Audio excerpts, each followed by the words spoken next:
ನನಗೆ ಫಸ್ಟ್ ಹೇಳಿದ ಮಾತು ಕೇಕ್ ಬೇಡ, ಕೇಕ್ ಬೇಡ ನನಗೆ. ನಾನು ಆರಾಮಾಗಿರ್ತೀನಿ.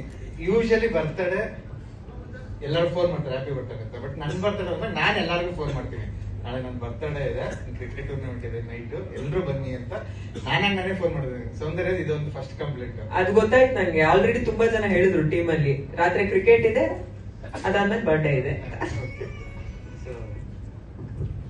ಅವಾಗ ಈ ಪ್ಲಾನ್ ಅದು PRO ಟೀಮ್, ನಿಮ್ ಟೀಮ್ ಕಡೆಯಿಂದ ಸರ್ ಹೇಳಿದ್ ಫಸ್ಟ್ ಇದು. ನನಗೆ ಕೇಕ್ ಸರಿ ಬರ್ತಡೇ ದಿನ ಮಾಡ್ತಾ ಇದೀವಿ, ಕೇಕ್ ಒಂದು ಕಟ್ ಮಾಡೋದು ಬೇಡ ಸ್ಟೇಜ್ ಮೇಲೆ, ಅದು ನನ್ಗೆ ಒಂಚೂರು ಆಗಲ್ಲ ಅಂತ ಬಂದಿದ್ ಫಸ್ಟ್ ಕೆಲವು ದಿವಸ ಕೇಕ್ ಕಟ್ ಮಾಡೋದು. ಅದು ಮೆಲ್ಟ್ ಆಗ್ತಿತ್ತು ಅಂತ ಬೇರೆ ಫಸ್ಟ್ ಕಟ್ ಮಾಡ್ಸೋಣ ಅದು. ಇನ್ನೊಂದು ಈ ಫಂಕ್ಷನ್ ಸ್ವಲ್ಪ ಸಂಧಿ ಸಮಾರಾಧನೆ ನಡೆದಂಗ ಆಗಿದೆ ನನ್ನ ಲೈಫ್ ಅಲ್ಲಿ. ಯಾಕಂದ್ರೆ ಏರುಪೇರಲ್ಲೇ ಇದ್ದ ಮೂವಿ ಬೇರೆ ಬೇರೆ ವರ್ಷದಲ್ಲಿ ಶುರು ಮಾಡಿದ್ ನಾನು, ಬಟ್ ಎಲ್ಲ ರಿಲೀಸ್ ಟೈಮಲ್ಲಿ ಒಟ್ಟಿಗೆ ಹೋಗ್ಬಿಟ್ಟಿದೆ. ಸೊ ಈ ಮೂವಿನ ಆಕ್ಚುಲಿ ನವೆಂಬರ್ 14th ಅಂತ ಪ್ಲಾನ್ ಮಾಡ್ಕೊಂಡು, ಅದು ಯಾವಾಗ ಕುಂಬಳಕಾಯಿ ಹೊಡೆದಾಗ ನವೆಂಬರ್ 14ಗೆ ಈ ಮೂವಿ ಅಂತ ಪ್ಲಾನ್ ಮಾಡ್ಕೊಂಡು, ಬಟ್ ಅದು ಡಿಸೆಂಬರ್ 25th ಅಂತ ಪ್ಲಾನ್ ಮಾಡ್ಕೊಂಡು, ಬಟ್ ಡಿಸೆಂಬರ್ 25th ದೊಡ್ಡ ಮೂವೀಸ್ ಬರ್ತಿರೋದ್ರಿಂದ ಸೊ ನಾವ್ ಅರ್ಲಿ ಆಗೋಣ ಅಂತ ನವೆಂಬರ್ 14th ಪ್ಲಾನ್ ಮಾಡ್ಕೊಂಡು ಅವಾಗ ಸರಿ ಅಂದ್ಬಿಟ್ಟು ಇದು ಮಾಡಂಗಿಲ್ಲ ಸರ್. ನಾವು ಎಷ್ಟು ಕಷ್ಟಪಟ್ಟು ಕರ್ಸಿದೀವಿ. ಒಂಚೂರು ಸೆಂಟರ್ ಸ್ಟೇಜಿಗೆ ಬನ್ನಿ ಸರ್, ಒಂಚೂರು ಮುಂದೆ ಬನ್ನಿ ಸರ್.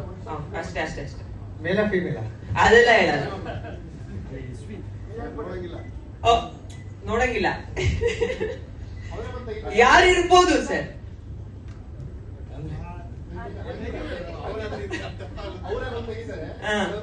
ಹೌದು.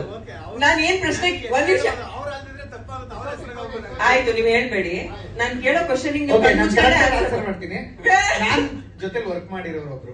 ಹೌದಾ? ಒಂದ್ ನಿಮಿಷ, ಯಾರು? ಆಯ್ತು, ಮೇಲ ಫಿಮೇಲ? ಮೇಲ್ ಪ್ಲಸ್ ಫಿಮೇಲ್ ಇಬ್ರೇ. ನೀವು ಜೊತೆಲಿ ವರ್ಕ್ ಮಾಡಿರೋರು? ಓಕೆ. ಯಾವ ಸಿನಿಮಾಗೆ ಹೇಳಿ ಸರ್, ಪರವಾಗಿಲ್ಲ, ಏನ್ ಬೇಜಾರಾಗಲ್ಲ. ಎಲ್ರಿಗೂ ನೀವೆಲ್ರಿಗೂ ಫೇವ್ರೆಟ್. ಸಿಂಪಲ್ ಆಗಿ ಇನ್ನೊಂದು ಲವ್ ಸ್ಟೋರಿ. ಸಿಂಪಲ್ ಆಗಿ ಇನ್ನೊಂದು ಲವ್ ಸ್ಟೋರಿ ಬಟ್ಗೆ ಆಪರೇಷನ್ ಅಲ್ಮೇಲಮ್ಮ. ಓಹೋ ಸಾರಿ, ಮೂರಲ್ಲಿ ಒಂದು ಅಂತ ಅನಿಸಿಕೆ. ಅದ್ ಹೆಂಗ್ ಸರ್ ಮೂರ್ ಹೆಸರು ಹೇಳಿ? ಎಷ್ಟೊಂದ್ ಜನ ಇರ್ತಾರೆ ಟೀಮ್ ಅಲ್ಲಿ. ಓಕೆ ಆಯ್ತು, ಜಾಸ್ತಿ